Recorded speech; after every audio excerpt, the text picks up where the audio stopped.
কোথায় সালমান এফ রহমান, কোথায় আনিসুল হক?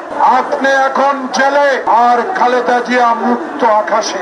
বাংলাদেশে ডক্টর ইউনূসের অন্তর্বর্তীকালীন সরকার, আমরা নির্ভয় নির্দ্বিধায় আপনাকে সমর্থন করব, অবশ্যই সমর্থন করব। আপনাকে সিএমএম কোর্টের 14 তলায় পায়ে হেঁটে উঠতে হয়েছে লিফট, শেখ হাসিনা বন্ধ করে দিয়েছিল। বাংলাদেশের ইতিহাসে এই প্রথম একজন ব্যক্তি চুরি করে পালিয়ে গেছেন, যার অহংকার 3 তারিখে বলেছে পৃথিবীর ইতিহাসে এমন কোন শক্তি নাই, বাংলাদেশে তো নাই, আল্লাহ ছাড়া কেউ আমাকে এই দেশ থেকে বিতাড়িত করতে পারবে না। প্রিয় ভাইরা, ইতিহাসের নির্মম পরিহাস শেখ হাসিনার অহংকার।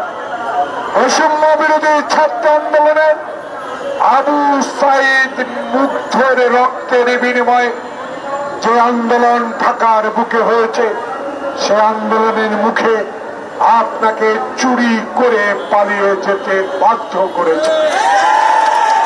প্রিয় ভাইয়ের, অহংকার আল্লাহর চোখে কোনোদিনও শোভা পায় না। যারা আত্মহত্যা দিয়েছে, যারা আজকে আমাদের মাঝে নাই, তাদের রক্তের গন্ধ এখনো শুকায় নাই, তাদের আত্মহত্যের কথা এখনো তার পরিবার ভুলে নাই। সে আত্মহত্যের মধ্য দিয়ে বাংলাদেশে ডক্টর ইউনূসের অন্তর্বর্তীকালীন সরকার, আমরা নির্ভয় নির্দ্বিধায় আপনাকে সমর্থন করব, অবশ্যই সমর্থন করব। আজকে দেখেন, ডক্টর ইউনূস আপনার বিরুদ্ধে মামলা করেছে, আপনাকে সিএমএম কোর্টের 14 তলায় পায়ে হেঁটে উঠতে হয়েছে লিফট, শেখ হাসিনা বন্ধ করে দিয়েছিল। 250-টিরও বেশি ডিজাইন অপশন নিয়ে ওয়ালটন স্মার্ট ফ্রিজ, বোঝে আপনার প্রয়োজন।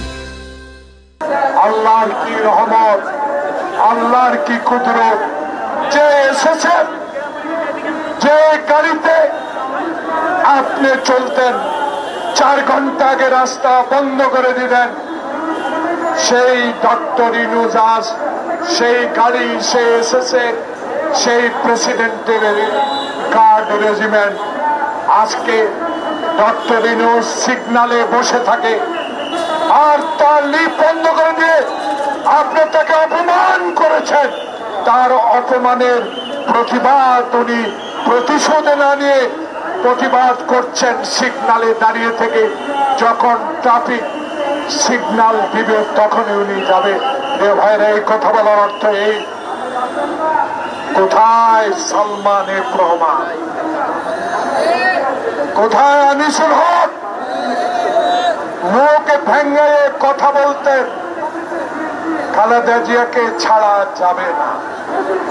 আনিসুল হক, আপনি এখন জেলে, আর খালেদা জিয়া মুক্ত আকাশে। এটাই সবে আল্লাহর ইচ্ছা, সবে আল্লাহর রহমত।